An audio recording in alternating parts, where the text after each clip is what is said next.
ici, toujours l'auréole avec la croix, toujours représentée en rouge souvent. Je suis l'alpha et l'oméga, Jésus-Christ, Fils de Dieu, et Christ Sauveur et Maître Christ Sauveur et source de vie. Alors, c'est aussi une des icônes les plus représentées. Hein, souvent, on le voit quand le prêtre, avant la lecture, après la lecture de l'Évangile, il lève le livre et on voit le Christ enseignant, hein, avec le livre quelquefois ouvert ou quelquefois fermé. Hein. Ça n'a pas trop d'importance qu'il soit ouvert ou fermé. Alors le Christ, il a toujours le signe de bénédiction, hein, et aussi le signe du maître qui enseigne. Ce qui est important, c'est dans le visage, on retrouve la croix, avec les yeux et le nez. Jamais de profil, toujours vraiment les saints et Jésus sont plus représentés de face. Les disciples, parfois, sont de côté, mais Jésus, sauf s'il est de loin, mais Jésus devant, il est toujours représenté. La barbe, les cheveux qui ondulent, hein, c'est signe aussi, ça ondule, c'est le signe de l'esprit. Voilà. Alors, ce qui est important, je n'ai pas dit pour les visages en général, c'est qu'on commence par la couleur, le visage entièrement terre brûlée, couleur terre brûlée, hein, c'est vraiment très foncé. Et doucement, on va mettre les couches de plus en plus claires. On laisse sécher, on met des couches, on rajoute un petit peu de blanc et ainsi de suite, pour qu'avoir progressivement le visage qui s'éclaire. Donc il n'y a pas d'ombre, il y a seulement, les ombres ne sont pas dessinées, il y a seulement la lumière qui semble sortir de l'intérieur du visage. Hein? Si la lumière venait de l'extérieur, elle éclairerait, mais il y aurait de l'ombre. Hein? Or là, c'est l'intérieur qui illumine l'extérieur. Et donc le blanc des yeux, c'est pareil, tu l'as fait à la fin? Oui. D'accord. Oui, tout à fait à la fin. Voilà, on voit toujours les oreilles qui écoutent. Il y a peut-être beaucoup de choses que je ne sais pas, hein, mais concernant certains détails que j'aurais oubliés. Je n'oublie pas la lumière aussi sur le front. C'est le plus difficile. Hein. C'est le plus difficile, il faut... Voilà. Mais avant de mettre les pigments, les couleurs, tout est gravé. Parce que dans la planche, elle est préparée avec plusieurs couches un mélange de colle avec une poudre blanche, je ne sais plus comment ça s'appelle, j'ai oublié. Et il faut à peu près 1,5 mm de support pour pouvoir graver avant. Avant cette technique-là, on gravait directement sur le bois, qui était très long et très difficile. Et ça permet, quand on met la couleur, de garder les repères. On voit toujours, quand on se penche, là on les voit moins, mais on voit toutes les gravures, et ça permet de revenir dessus et de ne pas se tromper. Il faut savoir que quand on recopie, on fait un agrandissement de faire une photocopie, on décalque. Après, on retourne sur des calques, on couvre d'une craie grasse, ce qui permet, quand on le remet, de rappuyer et de voir apparaître l'image. Hein. C'est un petit peu... Bon, c'est tout ça que j'ai appris, quoi, parce que peinture classique, c'est pas comme ça que ça se passe. Quoi. Du coup, c'est tout un temps de préparation, en fait, avant même que tu mettes la couleur. Voilà, oui. Il y a déjà tout ce temps-là. Ouais, ça te prend à peu près combien de temps quand sur tes 30 heures, ça fait quand même pas mal. Sur 30 heures, la préparation peut mettre 6 heures, 6-8 heures. On ne commence pas les couleurs avant le deuxième jour, quoi. Alors, ce qui peut expliquer que pour la plus grande, j'ai acheté la planche, je l'ai fait faire enduite et j'ai fait tout ça chez moi pour pouvoir gagner du temps parce que les 30 heures c'était déjà très insuffisant dans l'atelier. La semaine n'aurait pas suffi et même je n'avais pas fini. J'ai dû trouver un autre groupe pour vous la terminer, puis encore c'est tout juste. Voilà, donc c'est la place de cette icône, c'est devant la parole. Voilà. Quand le groupe de prière vient, Pierre m'a dit, il met la Vierge ici, puis il met le Christ devant, ben voilà, c'est mobile. C'est mobile. Alors, chez les chrétiens d'Orient, les icônes ont place dans les maisons. Elles sont devant, on allume une bougie, je ne sais pas si c'est permanent toute la journée ou quand toute la famille est là, mais il y a toujours un coin qu'on appelle l'angle de beauté. Dans chaque maison, je ne sais pas si vous avez vu déjà des films qui se passent dans les pays de l'Est, mais on voit souvent les intérieurs et on voit des icônes. Mais il faut le remarquer, hein, c'est parce que je le sais, mais avant je ne faisais pas attention, mais c'est vrai quand vous verrez un film qui a lieu en Serbie, en Russie, en Roumanie ou dans tous ces pays-là, ou en Hongrie, vous verrez les intérieurs de maisons et il y a toujours, il y a toujours un moment, une image où on voit la fin avec les icônes. Donc en France, chez nous, en Orient, on a plutôt des croix. Oui.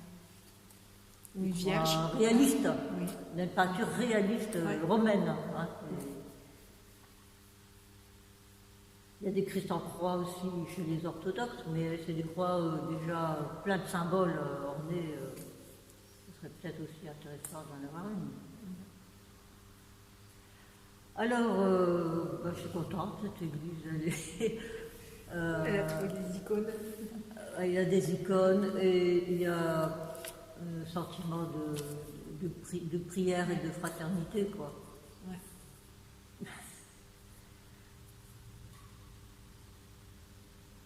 Et donc, après cette icône-là, toi, tu as réalisé quelque chose pour Jeanne après? Oui, parce que... ça, c'était donc, on va dire 2017, lui. Jésus, tu l'as fait en 2017? Oui. C'est ça? Ça doit être en 2018. Oui, à peu près. Alors, en 2018, j'avais déjà... Un jour, je montre Pierre-Henri ce papier, hein, je ne l'avais pas encadré, rien du tout, puis j'ai dit, parce que j'avais déjà fait la Vierge avant, je crois. Et je lui ai dit...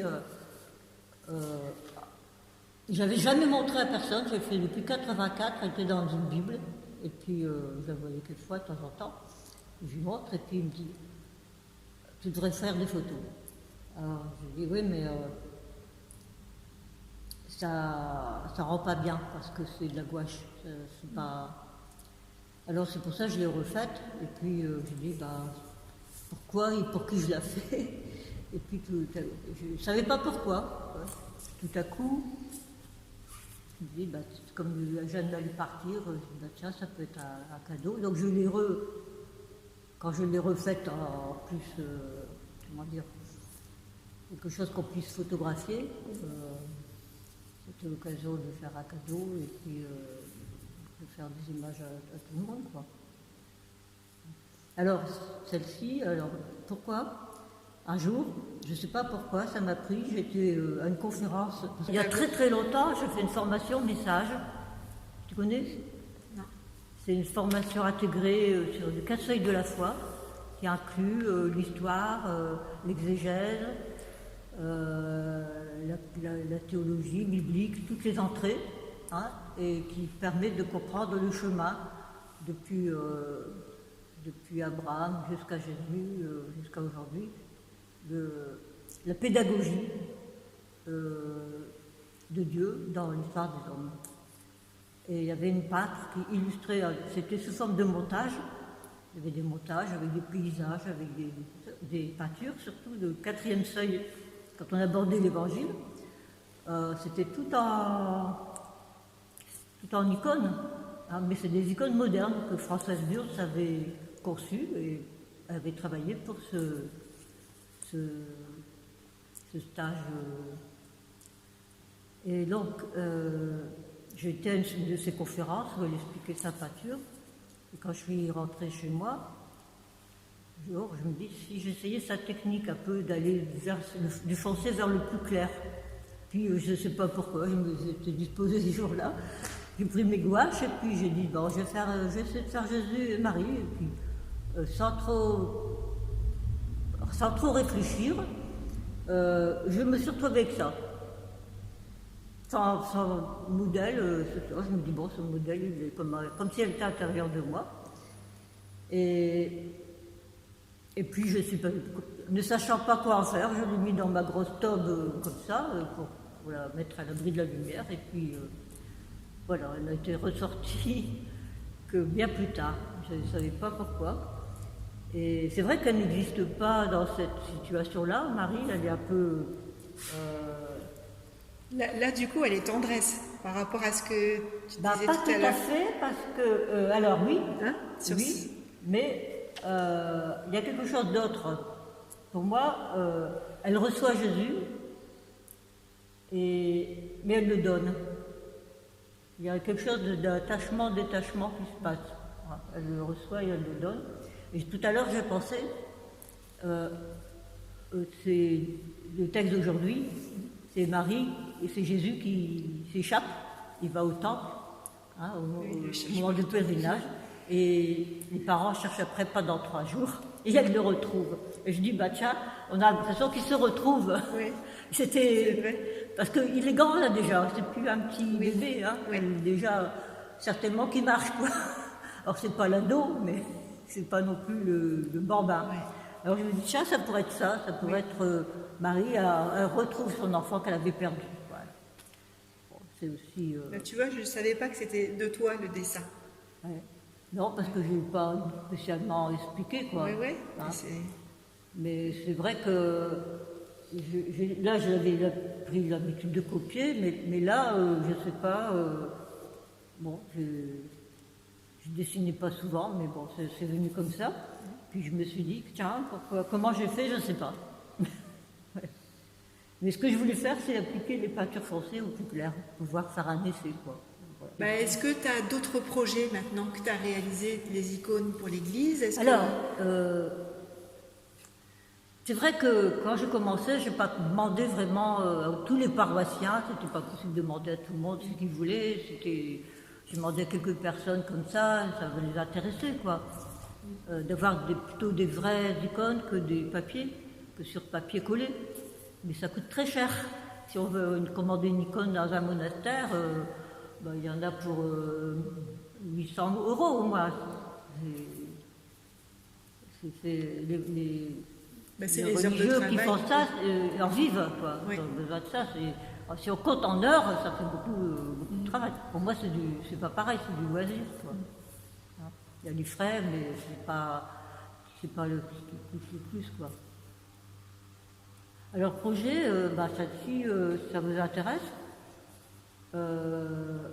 Bon, c'était cette année, j'aurais bien voulu commencer le Christ en résurrection, qui tire Adam et Ève des enfers. Hein. Là, il y a beaucoup à dire sur les symboles aussi. Peut-être l'année prochaine, mais c'est en juillet, alors ça sera, je ne sais pas pourquoi.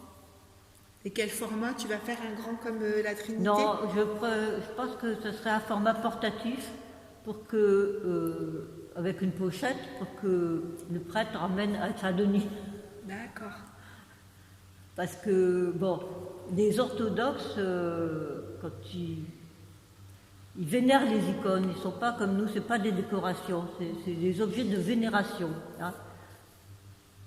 un peu comme les catholiques, hein, quand ils se levaient devant la statue de la Vierge Marie, ils se signent, ils sont... Bon. Mais les orthodoxes ils embrassent les icônes.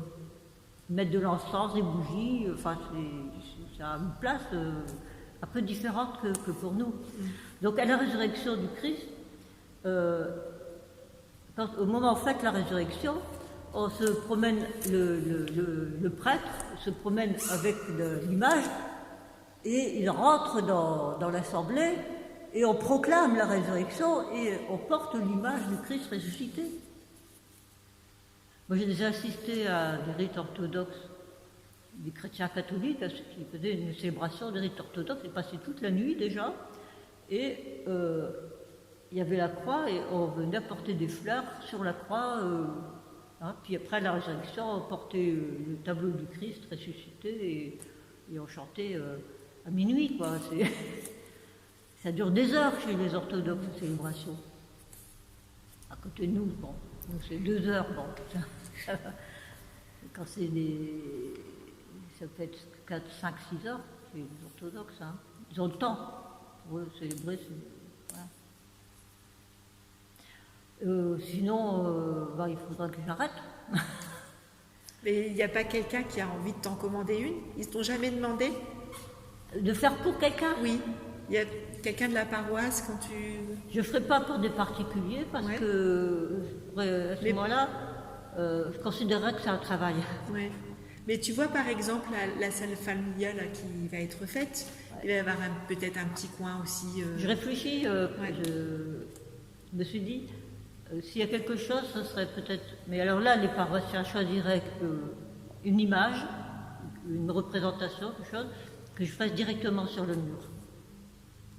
Parce qu'il n'y aurait pas de risque de vol. On peut faire une décoration, je peux, avec des modèles, avec la vie des personnes qui vont l'utiliser, qu'est-ce qu'ils aimeraient bien comme décoration.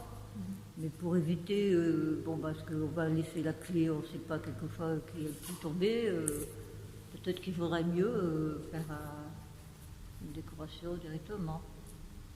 Mais ça sera plus un style, ça peut être un style complètement différent, quoi. C'est pas forcément dans la tradition orthodoxe, ça peut être quelque chose qui parle à des jeunes, ou à des catéchistes, aux enfants, enfin, je veux dire, c'est pas être... chercher là, je sais pas. C'est une bonne idée. Voilà, après, du moment qu'on trouve des modèles, après, moi, je peux les reporter, c'est pas un problème, hein, avec une règle et puis des mesures et tout, y arriver. Hein. Ce serait une idée. Ouais, c'est bien, c'est une bonne idée.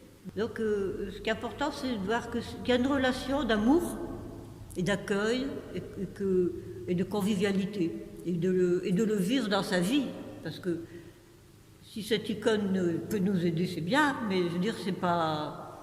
Il faut que notre vie soit en correspondance.